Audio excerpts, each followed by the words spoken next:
नमो भगवते वासुदेवाय।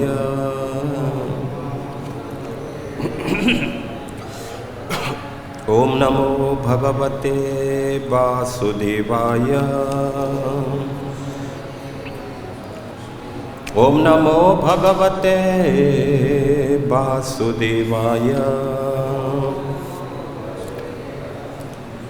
नारायणं नमस्कृत्य नरं चैव नरोत्तमं देवीं सरस्वती व्यासं ततो जयमुदीरयेत्। नष्टप्रायेषु अभद्रेषु नित्यं भागवत सेवया भगवती उत्तमश्लोके भक्तिर्भवती नैष्टिकी। तो ग्रंथराज श्रीमद् भागवत से पठन स्कंद 6 अध्याय 17 श्लोक संख्या 31। वासुदेवे भगवती वासुदेवे भगवती भक्तिमुद्वहतां नृणाम् भक्तिमुद्वहतां नृणाम् ज्ञान वैराग्य वीर्याणाम् ज्ञान वैराग्य वीर्याणाम् नहीं कश्चित् व्यपाश्रय नहीं कश्चित् व्यपाश्रय। शब्दार्थ वासुदेवे भगवान वासुदेव कृष्ण में भगवती भगवान भक्ति भक्ति में प्रेम तथा श्रद्धा उद्वहतां धारण करने वालों के लिए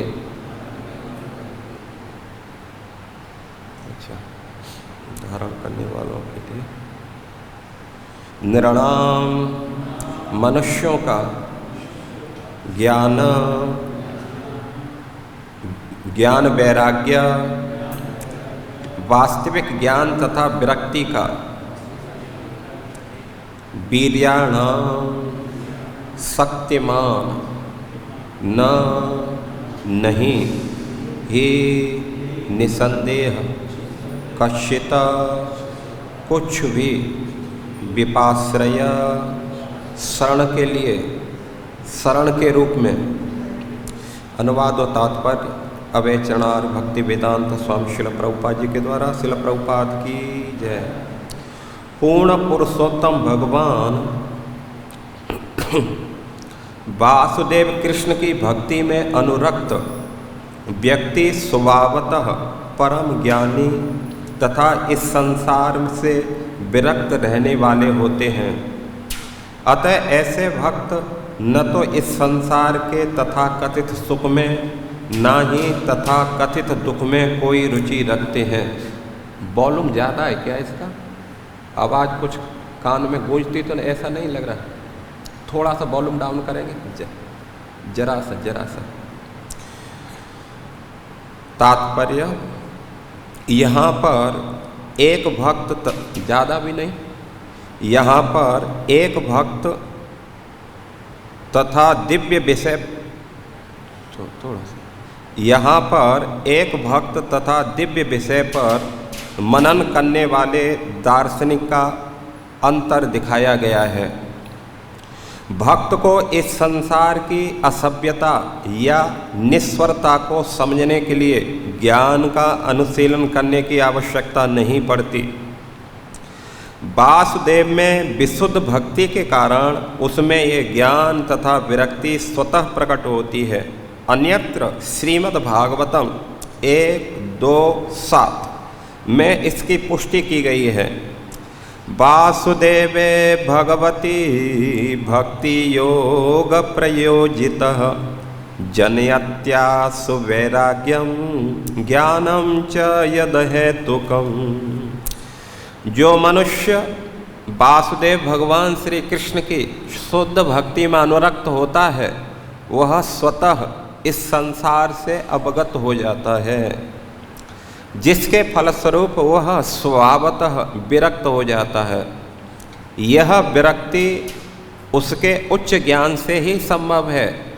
चिंतनशील दार्शनिक ज्ञान के अनुशीलन से यह समझने का प्रयास करता है कि यह संसार मिथ्या है, किंतु भक्त में बिना किसी प्रयास के यह ज्ञान स्वतः प्रकट होता है।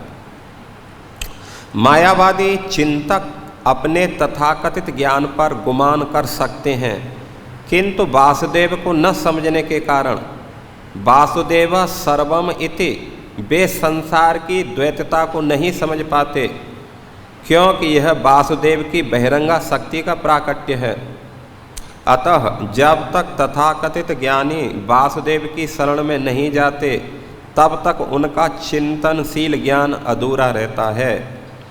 ए अन्य अरविंदाक्ष विमुक्त मानिना, वे वासुदेव के चरण कमलों की शरण में गए बिना सांसारिक कलुष से मुक्त होना चाहते हैं, किंतु वे वासुदेव के चरण कमल में शरण नहीं लेते, अतः उनका ज्ञान अशुद्ध है।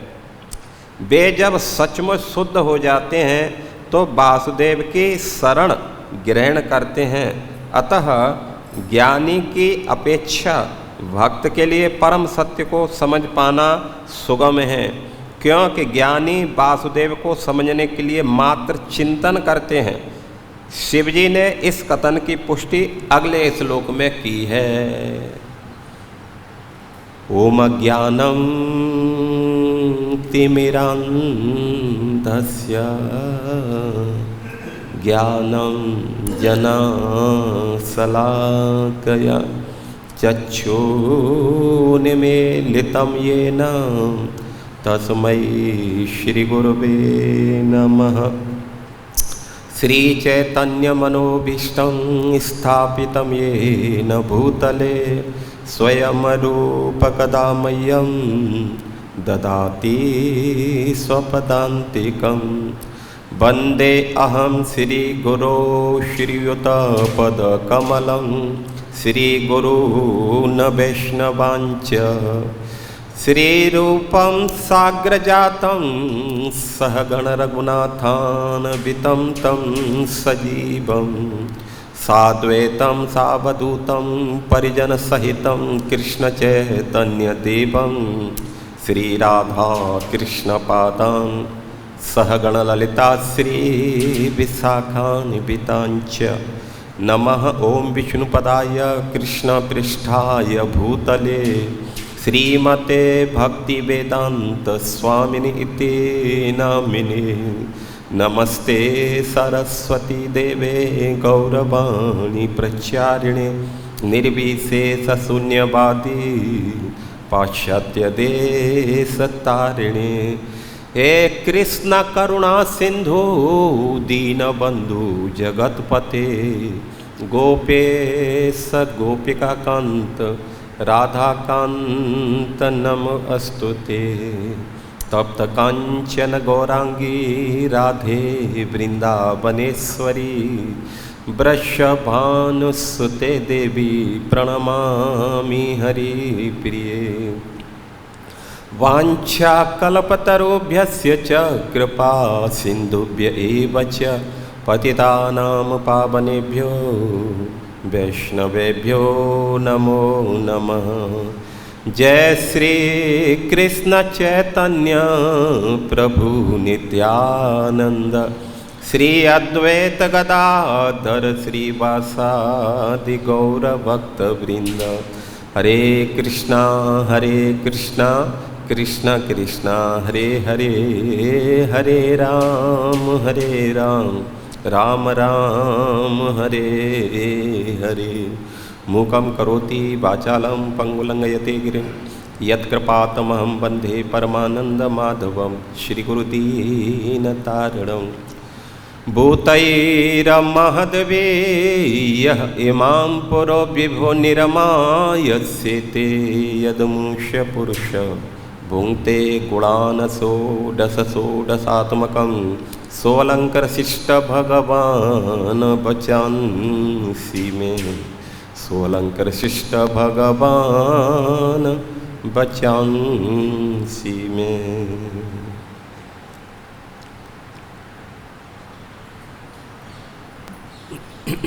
हरे कृष्णा। तो आप सभी के लिए जो भी इस प्रातःकालीन श्रीमद् भागवत सत्र में उपस्थित हैं, हम सभी का हृदय से आभार प्रकट करते हैं और आप सभी की कृपा की याचना करते हैं, जिससे हम ये अमल पुराण वैष्णव संहिता उसके ऊपर कुछ बोल सकें।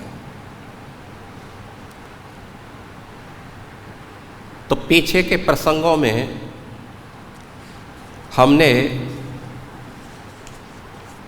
सुना था कि माता पार्वती ने राजा चित्रकेतु को शाप दे दिया है, लेकिन शाप तो दे दिया है, लेकिन शाप को कोई वैल्यू राजा चित्रकेतु ने नहीं दी। अर्थात राजा चित्रकेतु ने उस शाप को जैसे कुछ हुआ ही नहीं है, और साथ साथ में उन्होंने अपने उद्गार व्यक्त किए माता पार्वती के प्रति। उन्होंने जैसे बताया कि हे माता, वास्तव में इस संसार के अंदर जो भी शाप है या आशीर्वाद है, मान है या अपमान है, सुख है या दुख है, ये सब पूर्व निर्धारित रहता है और समय के अनुसार देवता लोग क्या करते हैं, क्रमानुसार उसको प्रदान करते रहते हैं। तो इसलिए आपका जो शाप है वास्तव में उसी प्रकार है जैसे कोई स्वप्न में कोई व्यक्ति स्वप्न देखता है, मानो वो राजा हो गया हो, उसका पूरा सप्तद्वीपवर्ती पृथ्वी पर एक छत्र सम्राट हो, सुंदर पत्नी हो, बच्चे हो, खूब ऐसा आराम कर रहा है, लेकिन उसका वो जो सुख मिल रहा है स्वप्न में, वो कब तक रहता है? जब तक स्वप्न नहीं टूटता है। इसके बाद में उसको मालूम है को कहाँ पड़ा हुआ है। ठीक ऐसे ही इस संसार के जो भी सुख और दुख, शाप और वरदान, स्वर्ग या नरक, वास्तव में वो कैसे हैं? सारे के सारे स्वप्नवत हैं। और इस संसार के अंदर उन्होंने बताया कि देखा, ये संसार तो जो है गुणों की प्रभाव में बहता जा रहा है कि नहीं? ये संसार जो है गुणों का एक प्रभाव है, एक लहर है, और जब लहर आती है तो उसके साथ में कितने सारे बह चले जाते हैं। तो ऐसे ही इस संसार के अंदर हर व्यक्ति गुणा गुणेषु वर्तन्त इति मत्वा न सज्जते।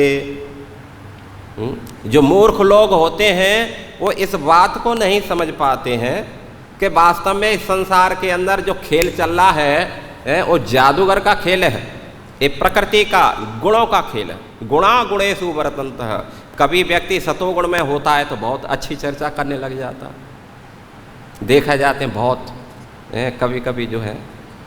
दूसरा जब रजोगुण में आ जाता है तो थोड़ा सा पैशन में आ जाता है, फिर जो है धन कहाँ मिलेगा, क्या करना चाहिए क्या ना करना चाहिए, फिर उसमें आ जाता है। और जब तमोगुण में आ जाता है तो फिर कहाँ बैठे, फिर उसका होश नहीं रहता, फिर वहीं जो है गर्दन से मालूम चलता है कि हाँ ये अब सो रहा जब इधर उधर गर्दन हिलती है। तो इसलिए कौन सा गुण कब हावी हो जाएगा किस गुण के ऊपर, कुछ कह नहीं सकते। इसलिए हे माता, वास्तव में देखा जाए तो उसमें आपका भी कोई दोष नहीं है। और दूसरा, मैंने जो कुछ भी कहा वास्तव में उसमें भी कोई दोष नहीं है, क्योंकि हम सभी तो जो है भाई स्वतंत्र तो है नहीं। आपने जो शाप दिया मुझे, आप भी गुणों के अंदर हैं, क्योंकि जो है क्या नाम है, दुर्गा तो इस प्रकृति के साक्षात गुणमयी है, देवी है सा गुणमयी मम माया। तो इसलिए संसार में आपने जो मेरे को साप दिया या मैंने कुछ अनुचित वाक्य आपसे कहे, वास्तव में उसमें मेरा भी कोई दोष नहीं है। देखा जाए तो मैं तो एक इंस्ट्रूमेंट हूँ, है कि नहीं। जैसा आवाज इसमें बोलेंगे आवाज फेंकेगा। अब कोई कहे कि भाई क्या नाम है, क्या कहेंगे उसको, जो है क्या नाम है, आवाज ठीक नहीं आ रही, साउंड ठीक, अरे भाई उसका क्या दोष है, जैसा है वो साउंड वो वैसा ही उसकी आवाज जाएगी उसकी जो है। तो कहने का आशय है कि हे माता, वास्तव में मैंने जो कुछ भी आपके प्रति असम्मानजनक, हालांकि वैसे तो मेरे को कहीं नहीं लगा कि असम्मानजनक है, क्योंकि शिव जी एक जगत गुरु हैं और एक गुरु को कैसा आचरण करना चाहिए समाज में, यत यत आचरति श्रेष्ठ तत्त देव इतर जन। जो लीडर होते हैं समाज के, उनको हर परिस्थिति में, हालांकि कभी कभी मतलब समय का परिवर्तन हो सकता है, कभी ऊपर नीचे हो सकता है, लेकिन उनको समाज में अपना आदर्श प्रस्तुत रखना ही होगा। इसलिए तो भगवान ने अर्जुन से कहा कि जो भक्ति में उच्च कोटि के होते हैं वो जो है हर परिस्थिति में कैसे बने रहते हैं, समान बने रहते हैं, वो विचलित नहीं होते हैं। जो है साप या वरदान में उनको कोई फर्क नहीं पड़ता। तुरंत अर्जुन ने प्रश्न कर दिया। क्या प्रश्न पूछा?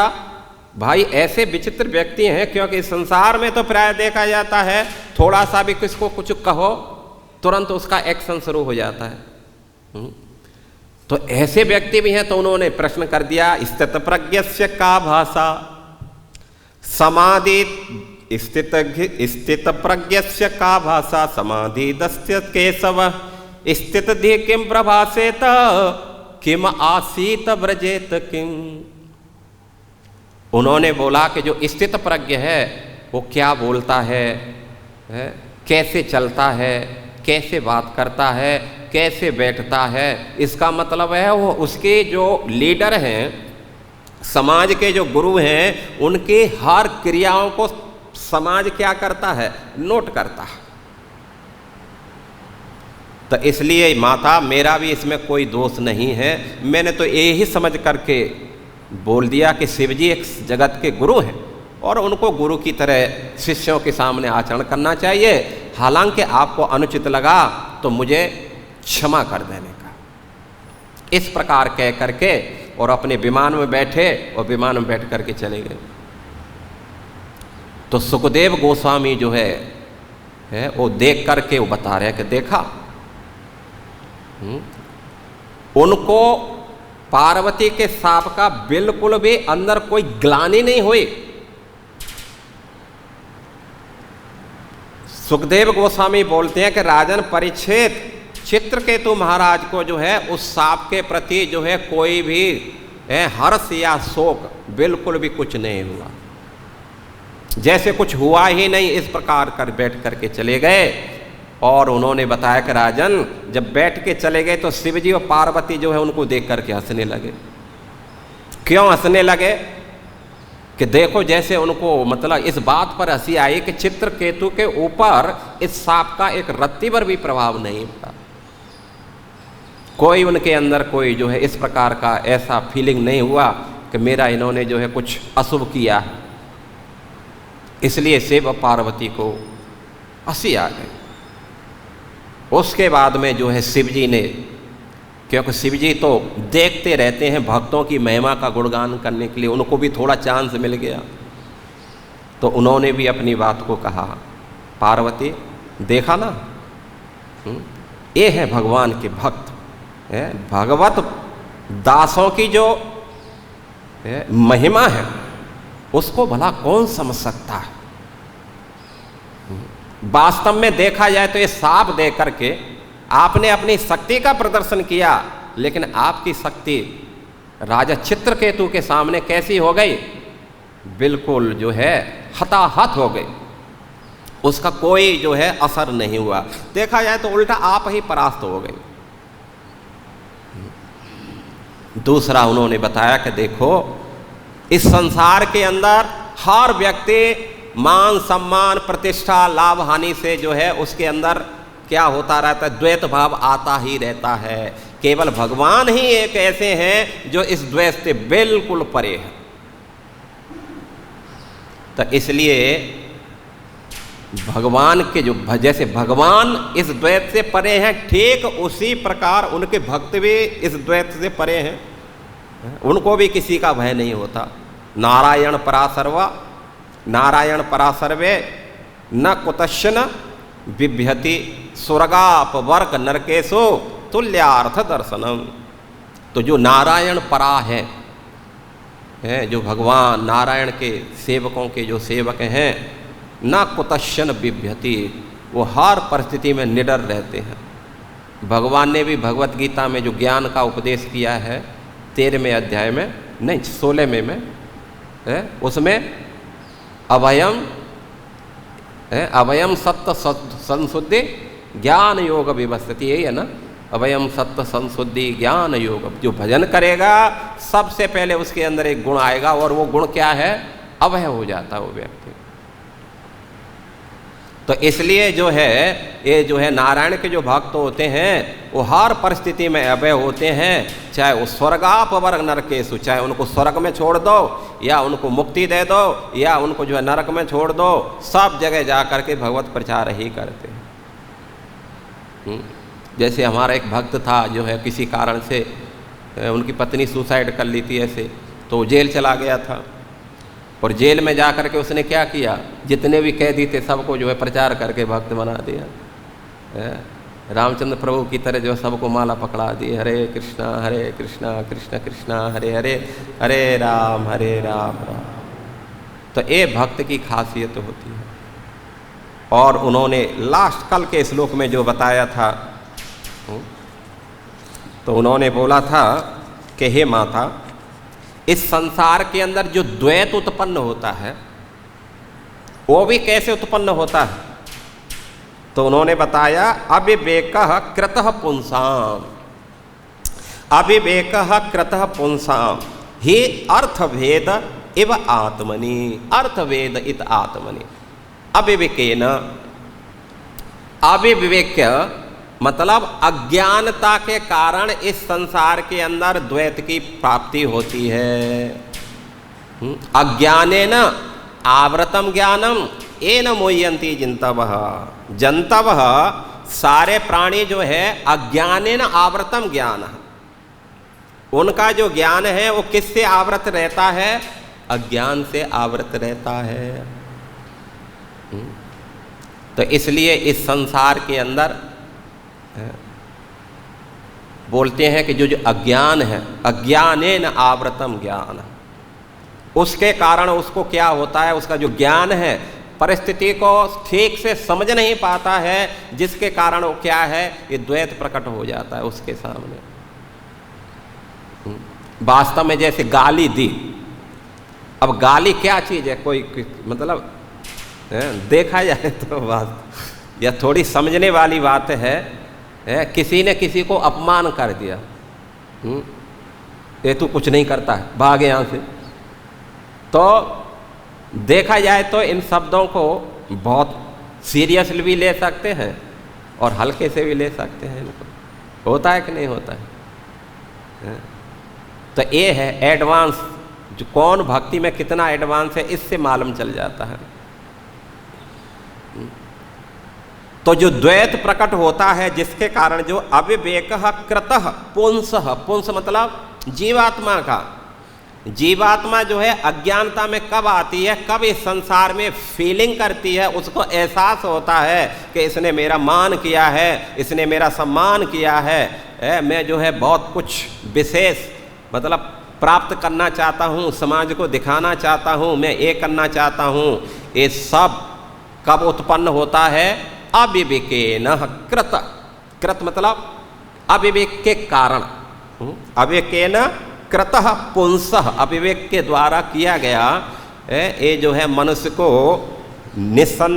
अर्थभेद, अर्थभेद मतलब हर व्यक्ति में भेद दिखाई देता है। व्यक्ति में भेद देखने का मतलब होता है ये इस समाज का है, ये इस दल का है, ये इस जो है संप्रदाय का है, ये सारा चीज उसको देखता है।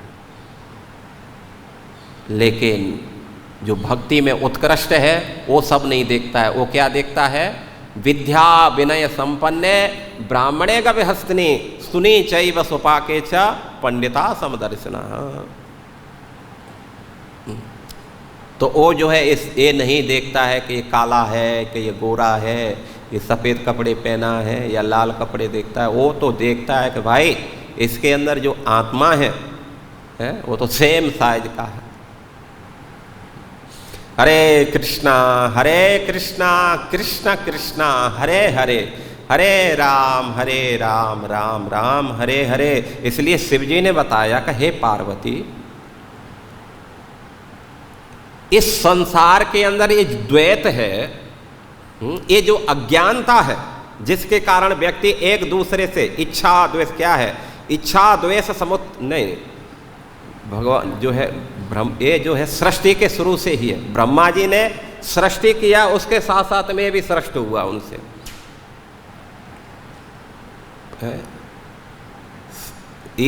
क्या है इच्छा द्वेष समुत्थन द्वंद्व सर्वभूत, हाँ इच्छा द्वेष समुत्थेन द्वंद्व मोहेन भारत सर्वभूतानि सम्मोहं सर्गे यान्ति परंतपः। ये शत्रुहंता सर्गे यान्ति, जब से इस सृष्टि की शुरू हो रही है इच्छा द्वेष, किसी को कुछ चाहिए, किसी को किसी पसंद करता है और किसी वस्तु को जो है नेगलेक्ट करता है। ये चाहिए और ये नहीं चाहिए, ये अच्छा है ये बुरा है, ये देखने में अच्छा लगता है ये देखने में खराब लगता है, ये मेरा मित्र है ये मेरा शत्रु है। ये सब कब से शुरुआत हो गई है? सृष्टि के शुरू से हो गई है। सर्गे यान्ति इच्छा द्वेष समुत्थेन द्वंद्व मोहेन, ये द्वंद्व कहते हैं इसको, दो द्वैत। प्रभुपाद जी ने भी जो है इसको बताया कि ये जो भेद है, द्वैत का मतलब भेद बुद्धि, दो देखना, अच्छा ये बुरा, ये इस प्रकार का। तो ये जो भेद बुद्धि है ये अज्ञान से आई है। उसके लिए उदाहरण उन्होंने एक दिया था। वास्तव में कैसे हम देते हैं, जैसे स्वप्न में कोई राजा हो गया, और जो है कल के श्लोक में उदाहरण दिया था, जैसे कभी कभी कोई माला है तो उसको हम सर्प समझ लेते हैं या रस्सी समझ लेते हैं, होता है कि नहीं होता है। जैसे सीता जी राधा जी जब झूला झूल रही थी अपनी सखियों के साथ में, तो सनातन गोस्वामी समझे या रूप सनातन गोस्वामी समझे, उनकी चोटी को क्या समझ लिए? सर्प समझ लिए, और तुरंत दौड़ कर सर्प लाली सर्प। तो वास्तव में वो सर्प नहीं है। तो हम कभी कभी जो है जागृत अवस्था में भी क्या हो जाते हैं? भ्रमित हो जाते हैं। और स्वप्न में भी हम क्या करते हैं? भ्रमित होते हैं। कभी कभी जो है कभी ऐसा स्वप्न देखते हैं कि पूरा जगते भी हृदय धक धक धक धक होने लगता है। एक बार मैं स्वप्न देख रहा था, वो बिल्कुल सुबह, क्या देखा था मैंने? कोरोना हो गया है सत्य बोल रहा हूं, और मैं बता रहा हूं कि मुझे कोरोना नहीं हुआ है। और उसमें जो है जब कोरोना का एक वो डाला था, किसी ने डाला था कि आप सांस यदि इतने मिनट रोक लेंगे तो फिर मालूम चलेगा कोरोना नहीं है। मैं उनको प्रूफ दे रहा हूं कि मैंने प्रैक्टिकल किया है, मतलब मैंने सांस रोका है, मेरे को कोरोना नहीं है, लेकिन फिर भी बोला नहीं तुझे कोरोना है। और उसी समय मेरी आंख खुली और उसी समय मेरा जगने का समय था, और फिर मेरा हृदय धक धक करने लग गया कहीं कोरोना तो नहीं हो गया मुझे। ये बिल्कुल सत्य घटना है। और जबकि मुझे नहीं था, लेकिन एक ऐसा एहसास हो गया था मुझे। तो ये स्वप्न अवस्था में भी ऐसा ही होता है। तो इस प्रकार जागृति और सुषुप्ति, मतलब जगे हुए हैं या सो रहे हैं, दोनों ही क्या है? एक प्रकार के सपने।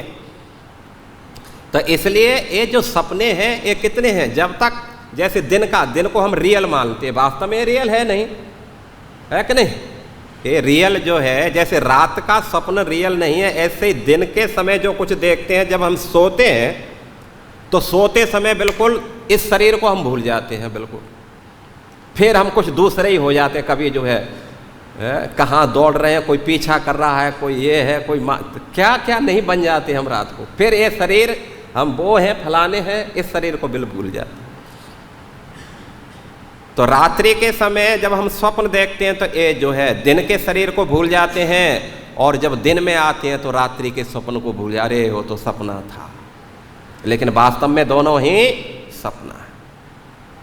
तो अब प्रश्न उठता है कि इस अज्ञान को अविवेक कृतः अर्थवेदः, जो अज्ञानता के कारण जो अर्थवेद हो रहा है, हम जो है द्वैत देख रहे हैं, व्यक्तियों को अच्छा बुरा मान सम्मान, ये जो है ये अर्थवेद मतलब ये द्वैत देखना, ये जो है क्या है, किससे उत्पन्न हो रहा है, ये अज्ञानता से प्रकट हो रहा है। और ये अज्ञानता से हमें क्या दे रहा है, ये संसार दे रहा है, यही चीज हमें संसार दे रही है। हम संसार में किसके लिए हैं, इसी अज्ञानता के कारण। तो प्रश्न उठता है इस अज्ञानता को कैसे नष्ट करेंगे, तो ज्ञान से नष्ट करेंगे। क्या है, ज्ञानेन तु तद्ज्ञानम एषम नासित आत्मनः तेषाम आदित्यवतः प्रकाशयति महात्मनः, तेषाम आदित्यवतः प्रकाशयति महात्मनः। ज्ञानेन तु तद्ज्ञानम एषाम नासित आत्मना, एषाम नासित, जिस अज्ञान से हमारा जो है चेतना कलुषित हो गई है, ढक चुकी है, जिसके कारण हम जो है संसार में, संसार की वस्तुओं में आसक्त हो गए हैं, संसार की वस्तुओं में द्वैत देख रहे हैं। तो ये सब क्या होता है, अज्ञान से उत्पन्न होती है। और अज्ञान को कैसे नाश कर सकते हैं, तो ज्ञान से नाश कर सकते हैं। तेषाम ज्ञानेन तु तद्ज्ञानम एषाम नासित आत्मना, ज्ञान से हम किसको क्या कर सकते हैं, इस अज्ञान को जो है नष्ट कर सकते हैं। तो ये जो है जब अज्ञान रहता है, जब अज्ञान हमारा नष्ट होता है, तो उसके बाद में जो है क्या उत्पन्न होता है हमें, जैसे संसार है, जब संसार के बारे में हमें ज्ञान होगा, भाई प्रभुपाद जी ने कहा है संसार किसके समान है, एक नमक की कोठरी के समान है, ठीक है ना। इस संसार में आप कहीं भी चले जाए, जैसे नमक की कोठरी में किसी व्यक्ति को फेंक दिया तो वहाँ उसको खाने के लिए या स्वाद के लिए क्या मिलेगा, सब कुछ नमक ही नमक मिलेगा। ऐसे ये संसार जो है दुखों से भरा पड़ा हुआ है। तो इस संसार में ये भरा हुआ है, दुख द्वैत भरा हुआ है। तो एक कैसे जो है संसार हमारा प्रकट होता है, या संसार कैसे होगा, तो ज्ञान से इस संसार का विनाश होगा। वैराग्य, ज्ञान से वैराग्य उत्पन्न होता है, और वैराग्य से फिर क्या है, हमारा संसार का नाश होता है। कौन सा श्लोक है, कौन बताएगा। वैराग्य से जो है इस संसार का नाश होता है। माता जी बोलेंगे क्या है, असंग असंग शस्त्रेण दृढ़ छित्वा अस्वस्थ, क्या है दूसरा श्लोक श्रीमद् उसका भगवद गीता का, अस्वस्थ एनम सुविरूढ़ मूलः असंग शस्त्रेण दृढ़ेन छित्वा। इस संसार का छेदन कब होगा, पहले तो ये समझ लो संसार है क्या चीज, संसार भाई संसार है क्या, संसार तो संसार है। भागवत में जो है सुखदेव गोस्वामी बता रहे हैं, पहले स्कंद, पहले भागवत के दूसरे स्कंद के पहले अध्याय में बोल रहे हैं, देहापत्य कलत्रादिषु, संसार क्या है, संसार को बता रहे हैं। और कहाँ है भाई,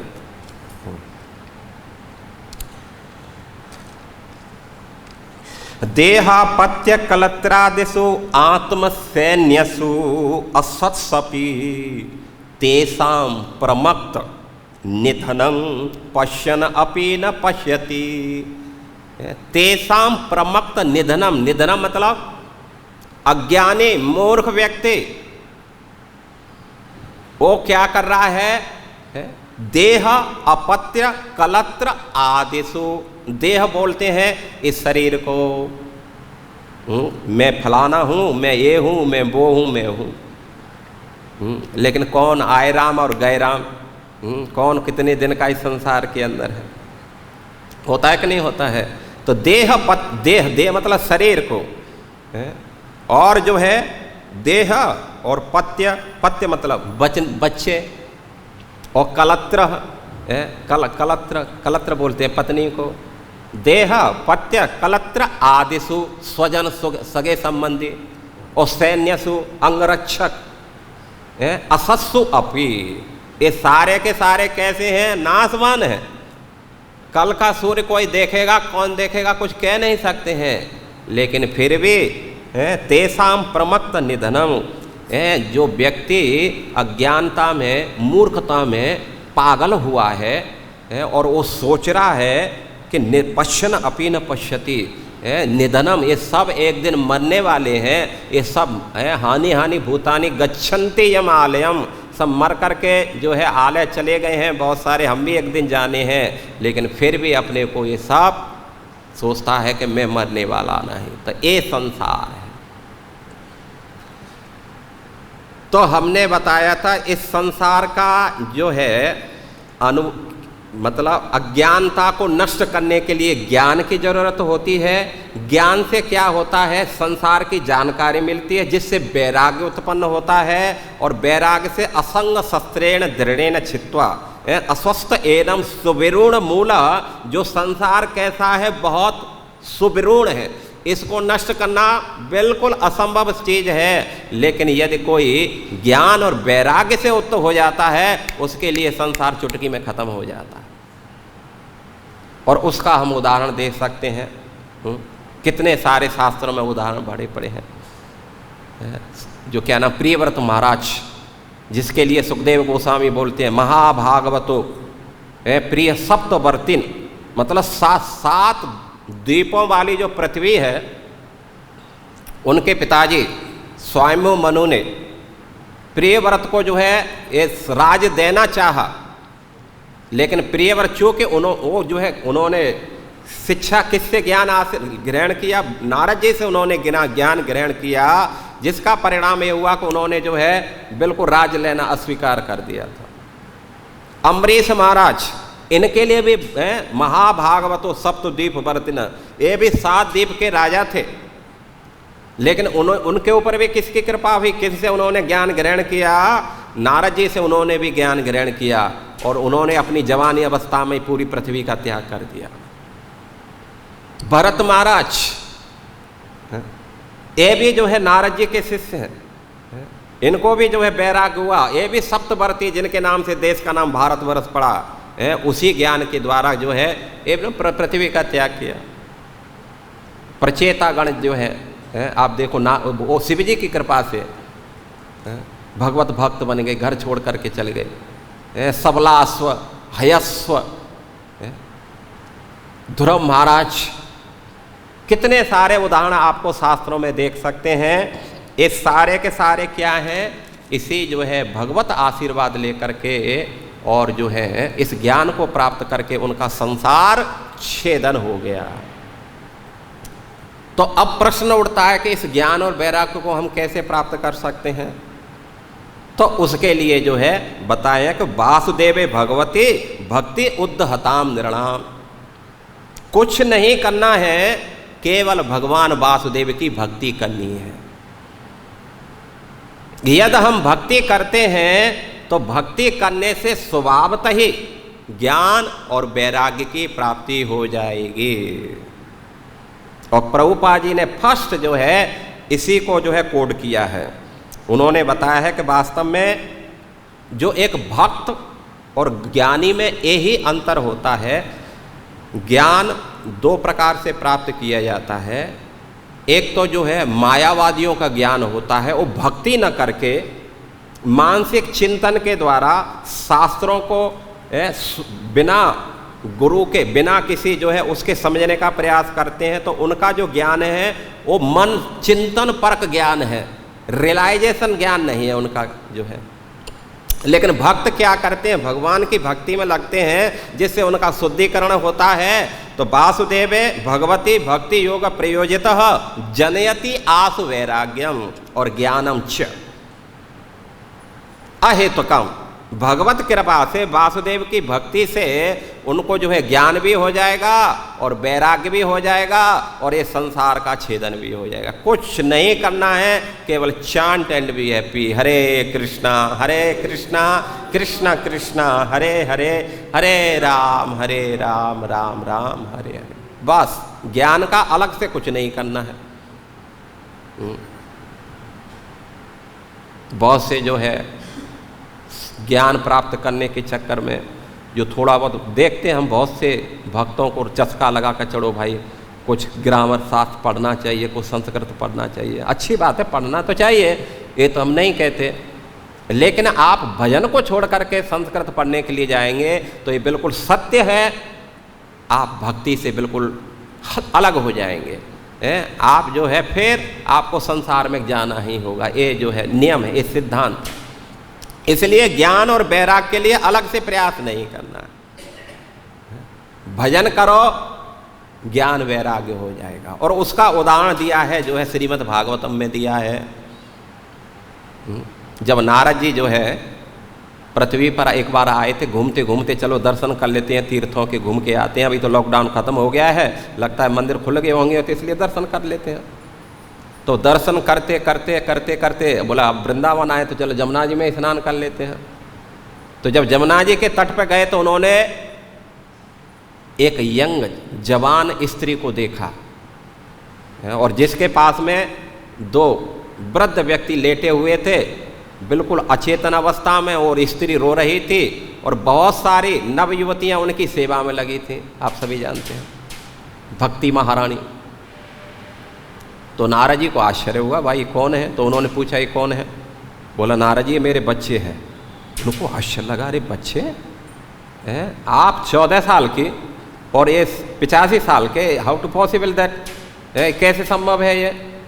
तो उन्होंने बताया कि नारद जी ऐसे ऐसे जो है, उन्होंने अपना पूरा इतिहास बता दिया कि जो है दक्षिणी भारत में वहाँ हम प्रकट हुए थे, कर्नाटक में आए वहाँ हमारा पालन पोषण हुआ, महाराष्ट्र में भी लोग सम्मान किए, लेकिन गुजरात में बड़ा बुरा हाल कर दिया उन्होंने, क्योंकि वो तो सारे बिजनेस वाले हैं, उनको और कुछ दिखाई नहीं देता। पैसा है तो आपसे बात करेंगे, नहीं तो बिल्कुल बात नहीं करेंगे। कोई बिजनेस वाली बात है तो आपसे संबंध रखेंगे, नहीं तो नहीं रखेंगे। अब तो भक्ति हो गई है बहुत सारे गुजरात में, अब तो हो गए। तो इस प्रकार जो है ज्ञान वैराग्य की जब वो हुई तो नारद जी से उन्होंने कहा कि हे नारद जी अब कुछ ऐसा उपाय बता दो जिससे मेरा इस बच्चों का उद्धार हो जाए प्लीज़। अब कोई क्या कहेगा कि भाई माँ जो है 14 साल की है और बच्चे 85 साल के हैं, वैसे भी शर्म वाली बात लगती है। तो उन्होंने कहा आप चिंता न करो, मैं व्यवस्था करता हूँ। तो सबसे भाई पूछे लेकिन कोई बताया नहीं, सब ने तो मतलब यही कहते थे भाई जब नारद जी नहीं जानते तो हम क्या उपाय बताएंगे। बड़ा आश्चर्य हुआ, तो उन्होंने कहा चलो भाई मैं तपस्या करता हूँ। तो वहाँ जो है उनकी भेंट चतुर कुमारों से हो गई, और चतुर कुमारों ने जब नारद जी को देखा उनको आश्चर्य हो, भाई नारद जी आप इतने बेचैन दिखाई दे रहे हैं, क्या बात है? अरे भाई आपके दर्शन करने से संसार के व्यक्तियों की बेचैनी खत्म हो जाती है, लेकिन आज आप ऐसे लग रहे हैं जैसे किसी व्यक्ति को बहुत बड़ा खजाना मिल गया हो और कुछ समय बाद में खजाना उससे छिन जाए जब उसकी स्थिति होती है, ऐसे आपकी स्थिति देख रहे हैं।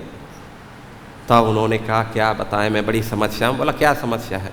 बोला ऐसे ऐसे जो भक्ति देवी है ना, उसके बच्चे जो है क्या नाम है, वो बिल्कुल वृद्ध हो गए हैं। तो उसमें क्या बात है? बोला अब कैसे उनको, मैंने तो जो है गीता पाठ मुहुर्मुहु क्या हमने बार बार गीता वेद क्या अनेक जो है शास्त्र वेद पुराण उपनिषद बार बार गीता भी सुनाई। गीता के सुनाने से थोड़ा उनको चेतना तो आई, उठ के बैठे भी, लेकिन फिर वो क्या हुआ कुछ समय बाद में फिर जो है वो लेट गए। तो क्या करना है? बोला कुछ ऐसा बताओ जो बिल्कुल जवान हो जाए, फिर जो है वृद्धावस्था में नहीं। तो उन्होंने कहा कि नारद जी श्रीमद्भागवतालाप सत्व गीतम सुकादपि सुकादि। श्रीमद् भागवतम, आप भागवत की कथा सुनाओ उनको और देखो कैसे फटफट जो है हो जाएंगे। बोला अरे भाई भागवत तो मैंने वेद सुना दिया, पुराण सुना दिया, उपनिषद सुना दिए, ये भागवत तो उसी से निकला है ना। बोला ठीक है लेकिन आप सुनाओ। आम का पेड़ कहेंगे भाई ये आम का फल क्यों खाने के लिए? अरे आम भी खा सकते हैं, तो आम की पत्ती खाओ, टहनी खाओ, जड़ खाओ, लेकिन आम का फल स्वाद नहीं आएगा। तो ये भागवत जो है ये परिपक्व फल है, उसी वेद का है, इसलिए आप वेद सुनाओ। कहाँ सुनाना है? तो गंगा द्वारे समीपे तू तट आनंद नामकम, आप जो है हरिद्वार में सुनाओ। हरिद्वार में? बोला हम तो यहाँ बद्रीनाथ में मैं आया हूँ, तो यह क्यों नहीं? बोला नारद जी कथा तो सुना सकते हैं हम, आप सुना देंगे? हाँ बोला हम सुना देंगे, नो प्रॉब्लम, लेकिन तो यहीं सुना दो। बोला नहीं नहीं हरिद्वार चलो, वहाँ ठीक रहेगा। बोला क्यों? बोला हरिद्वार इसलिए ठीक रहेगा क्योंकि बहुत ऊंचे पे है, तो इसलिए जो दिल्ली वाले हैं, हरियाणा वाले हैं, ये सब बिल्कुल इधर नहीं आएंगे, और यूपी वाले तो बिल्कुल जाएंगे ही जाएंगे नहीं। तो इसलिए क्या करना है? इसलिए ऐसा करते हैं ऊपर वाले नीचे आ जाए, नीचे वाले ऊपर चले जाएं, तो दोनों जो है बीच में वहाँ जा करके। तो हरिद्वार क्या है? हरिद्वार एक ऐसा स्थान है, यहाँ से जो है हरिद्वार वहाँ से फिर आगे चालू होता है, पहाड़ी वहाँ से चालू होती है। तो नीचे वाले वहाँ भी आ सकते, ऊपर वाले भी नीचे उतर के आ सकते, कोई भी दिक्कत नहीं। तो कथा सुनाई और इसका ये परिणाम हुआ। 7 दिन बाद में उन्होंने देखा कि जो है भक्ति सुतौ तौ तरुणौ गृहीत्वा प्रेमैक रूपा सहसा विरासीत श्री कृष्ण गोविंद हरे मुरारे नाथेति नामानि मुहुः वदन्ति। और उन्होंने देखा कि अचानक भक्ति और ज्ञान वैराग बिल्कुल अपनी तरुण अवस्था को मतलब धारण करके तीनों के तीनों आकर के वहाँ नृत्य कर रहे हैं, और बार बार नाथेति नामानि, क्या बोलते हैं? नाथेति श्री कृष्ण गोविंद हरे मुरारी, नाथ इति नामानि, ये भगवान के नामों का श्री कृष्ण गोविंद राम इस प्रकार जो है कीर्तन कर रहे हैं और नृत्य कर रहे हैं। तब जा कर के उनको बड़ा आश्चर्य हुआ। तब जो है उन्होंने ऋषियों ने पूछा भाई ये कहाँ से आ गए? तो उन्होंने कहा इसी भागवत से सब प्रकट हो गए हैं। तो कहने का आशय है कि यदि हम ज्ञान और वैराग्य के लिए, जैसे ज्ञानी लोग जो है बिना भक्ति के प्रयास करते हैं, तो समझ लेना चाहिए उनका ये ज्ञान बिल्कुल थोथा हो जाएगा। और उसके लिए जो है ब्रह्मा जी बोलते हैं कि प्रभुपाद जी ने भी तात्पर्य में लिखा है कि ऐसे जो ज्ञानी है वो क्या करते हैं? पतंती अधः ये अन्य अरविंदाक्ष विमुक्त मानिना, जो भगवान अरविंदाक्ष की भक्ति नहीं करते ऐसे लोग क्या करते हैं? पतंती अधः, बिना भक्ति के, बिना भगवान की शरण लिए उनका पतन हो जाता है। और जो भगवान की भक्ति करते हैं बड़ी आसानी से संसार सागर को पार कर जाते हैं। इसलिए जो है जो भगवान की जो भक्ति करता है वो इस संसार के द्वैत में पड़ता नहीं, और जो भजन नहीं करेगा उसको कभी ये संसार छोड़ेगा नहीं।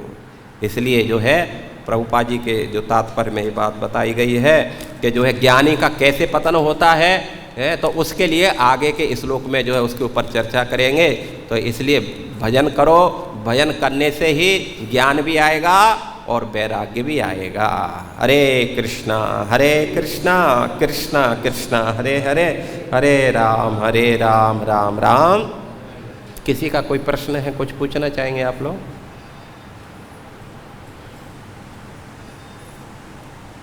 ठीक है। ग्रंथराज श्रीमद् भागवत महाप्राण की जय। जगतगुरु शिल प्रभुपाद की जय। निताई गौर प्रेमानंदे।